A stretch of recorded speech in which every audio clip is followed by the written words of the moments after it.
Walton Primo GH10 একটু দেরি করে হলেও আমাদের দেশি ব্র্যান্ড ওয়ালটনের নতুন এই এন্ট্রি লেভেলের স্মার্টফোনটি নিয়ে কথা বলতে চলে আসলাম। আজকে আমরা এই ফোনটির বিস্তারিত জানবো। সো 7 থেকে 8,000 টাকা প্রাইস রেঞ্জে এটি একটি গুড চয়েস হতে পারে। এই ফোনটার অ্যাকচুয়াল প্রাইস ছিল 8,000 টাকা, বাট এখন একটা ডিসকাউন্টে আপনারা পাচ্ছেন 7,500 টাকায়। সো 7,500 টাকায় কেমন ডিল হবে এটি আজকের ভিডিওতে আপনাদেরকে জানাবো। সো এই ফোনটির টোটাল 3টা কালার ভেরিয়েন্ট আছে। আমার হাতে ব্ল্যাক কালার ভেরিয়েন্ট আছে, আরও 2টা কালার ভেরিয়েন্ট আছে, গ্রিন এবং আরেকটা হচ্ছে ব্লু।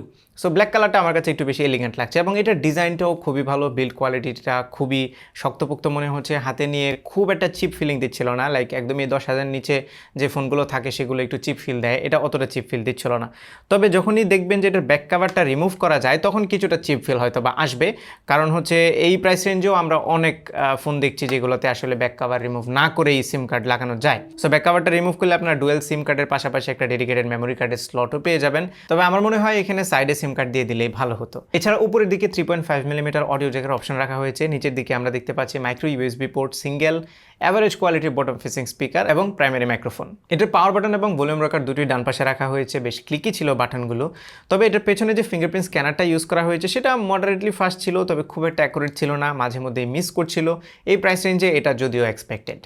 সামনের ডিসপ্লেটা 6.52 ইঞ্চির এইচডি প্লাস রেজুলেশনের এবং উপরের দিকে ভি শেপের একটি ওয়াটার ড্রপ নচ ইউজ করা হয়েছে। ওভারঅল ডিসপ্লের কোয়ালিটিটা আমার কাছে ভালো লেগেছে। এইচডি প্লাস রেজুলেশনের ডিসপ্লে, সো কিছুটা শার্পনেসের ঘাটতি খেয়াল করবেন। ডিসপ্লের কালারগুলো ঠিকঠাক ছিল, তবে ব্রাইটনেসটা আমার মনে হয়েছে আর একটু বেটার হলে ভালো হতো।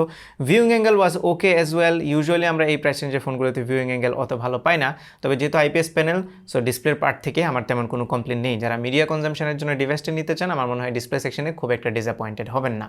তবে এটা র্যাম হচ্ছে 2GB আর ইন্টারনাল স্টোরেজ হচ্ছে 32GB এবং এটি একমাত্র ভেরিয়েন্ট এই ফোনটির। পাশাপাশি এটাতে যে এসওসি ইউজ করা হয়েছে সেটা হচ্ছে ইউনি এসওসির বহুল ব্যবহৃত ইউনি এসওসি 9863A এবং 2GB র্যামের ফলে মাল্টিটাস্কিং, খুব হেভি মাল্টিটাস্কিং পসিবল না। 2-3টা অ্যাপ ওপেন করার পরেই ফোনটা এমনিতেই ল্যাগ করছিল।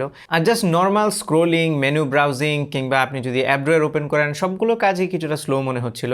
এর আরও একটা বড় রিজন হচ্ছে এটা টাচ রেসপন্সটা কিন্তু অতটা ভালো ছিল না। আর সফটওয়্যার সেকশনে এটাতে অ্যান্ড্রয়েড 11 গো এডিশন ইউজ করা হয়েছে। সো বুঝতেই পারছেন খুব হালকা পাতলা কাজ করার জন্যই এই ফোনটি তৈরি করা হয়েছে। গেমিংয়ের বেলায় আপনারা একদমই বেসিক 2D গেমগুলো খেলতে পারবেন, ক্যান্ডি ক্রাশ কিংবা সাবওয়ে সার্ফার টাইপের গেমগুলো। আমি এটাতে ফ্রি ফায়ারও খেলেছি, ফ্রি ফায়ারও বেশ ভালো রকমের ল্যাগ এবং হিকাপ আমি দেখছিলাম। সো হেভি গেমগুলো খেলা খুব একটা রিকমেন্ডেড থাকবে না। আমি আবারও বলছি একদমই বেসিক টাস্কগুলো করার জন্য এই ফোনটা অ্যাপ্রোপ্রিয়েট, যেহেতু স্টোরেজও ইন্টারনাল স্টোরেজও কম, মাত্র 32GB এবং র্যামও কম। সো খুব হেভি পারফরমেন্স কিন্তু এই ফোনটা থেকে পাওয়া যাবে না। যারা গেমিং কিংবা আরেকটু হেভি পারফরমেন্স সেন্ট্রিক ফোন খুঁজেন তাদের জন্য কিন্তু এটা না। ক্যামেরা সেকশনে রিয়ারে 3টা ক্যামেরা থাকলেও ইউজফুল হচ্ছে একটাই, সেটা হচ্ছে 8 মেগাপিক্সেলের প্রাইমারি ক্যামেরা, আর বাকি 2টা 0.3 মেগাপিক্সেল বা ভিজিএ ক্যামেরা, একটা হচ্ছে ডেপথ সেন্সর আর একটা probably AI lens. So primary ক্যামেরার ছবি আমি বলবো এই বাজেটে অ্যাভারেজ ছিল, খুব ডিটেল ছবি ছিল না, সেই সাথে কালারগুলো একটু লাইক অফ ছিল। ডাইনামিক রেঞ্জের পারফরমেন্সও অতটা ভালো ছিল না। তবে আমরা যে প্রাইসের কথা বলছি 7 থেকে 7,500 টাকা, এই প্রাইস রেঞ্জে আসলে এর চাইতে বেটার ছবি এক্সপেক্টও করা উচিত না। লো লাইটেও তেমন ভালো পারফর্ম করতে পারছিল না এই ক্যামেরাটি। তবে আপনারা যদি প্রপার লাইটে ছবি তোলেন তাহলে চালিয়ে নেওয়ার মতো ডিসেন্ট কোয়ালিটির ছবি এই ফোনটি থেকে ক্যাপচার করতে পারবেন রেগুলার মোডে এবং পোর্ট্রেট মোডে। আর পেছনের ক্যামেরা দিয়ে ভিডিও করতে পারবেন আপনারা 1080 পিক্সেলে 30 ফ্রেম পার সেকেন্ডে। আর সামনের ক্যামেরাটা হচ্ছে 5 মেগাপিক্সেল। এটার ছবিও বাজেট বিবেচনায় ওকে বলা যায়। মোটামুটি যদি ভালো লাইটের ছবি তোলেন তাহলে ভালো কোয়ালিটির বা সোশ্যাল মিডিয়াতে শেয়ার করার মতো ছবি ফ্রন্ট ক্যামেরা দিয়েও পাবেন। তবে ক্যামেরা ইউআইটা একটু ল্যাগে ছিল, ছবি তুলতে গেলে মানে কিছুটা সময় অপেক্ষা করে করে পরবর্তী ছবি তুলতে হচ্ছিল। এর বাইরে এই প্রাইস রেঞ্জে আমি বলবো ক্যামেরাটা অ্যাবভ অ্যাভারেজ বা ডিসেন্ট কোয়ালিটির ছিল। ব্যাটারি সেকশনে এটাতে 4000 mAh ব্যাটারি ইউজ করা হয়েছে আর বক্সে 7.5 ওয়াটের একটি চার্জার আছে। সো চার্জিং স্পিড খুব একটা হাই হবে না, তবে ব্যাটারি ব্যাকআপ বেশ ভালো আপনারা পাবেন। এটা দিয়ে আপনারা ইজিলি 1 থেকে 1.5 দিন ব্যাটারি ব্যাকআপ পাবেন, যেহেতু যে প্রসেসরটি ইউজ করা হয়েছে সেটা বেশ কম পাওয়ার হাংরি। এর বাইরে এটা নেটওয়ার্ক রিসেপশন, কল কোয়ালিটি সব কিছুই ভালো ছিল। যদি ওভারঅল আমরা কনক্লুড করি 7,500 টাকায় এই ফোনটি শুধুমাত্র যারা বেসিক কাজগুলো করবেন, গেমিং কিংবা হেভি পারফরমেন্স সেন্ট্রিক ফোন খুঁজছেন না বা খুব আহামরি কোয়ালিটির ক্যামেরাও খুঁজছেন না, তাদের জন্য এটা ঠিক আছে।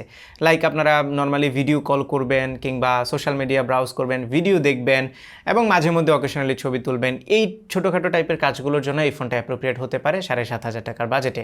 বাকি ডিসিশন আপনাদের উপরেই, কিনবেন কি কিনবেন না জানিয়ে দিবেন কমেন্টে। সো এই ছিল আমাদের আজকের ভিডিও। আশা করি ভিডিওটা আপনাদের ভালো লেগেছে। যদি ভালো লেগে থাকে তাহলে ভিডিওতে একটা লাইক দেবেন, কমেন্ট করে জানাবেন কেমন লাগলো। আপনার ফ্রেন্ডদের সাথে শেয়ার করতে একদমই ভুলবেন না। আর আমার পেজে ফলো এবং চ্যানেলে সাবস্ক্রাইব তো মাস্ট। দেখা হবে পরবর্তী ভিডিওতে। Till then take care. আসসালামু আলাইকুম।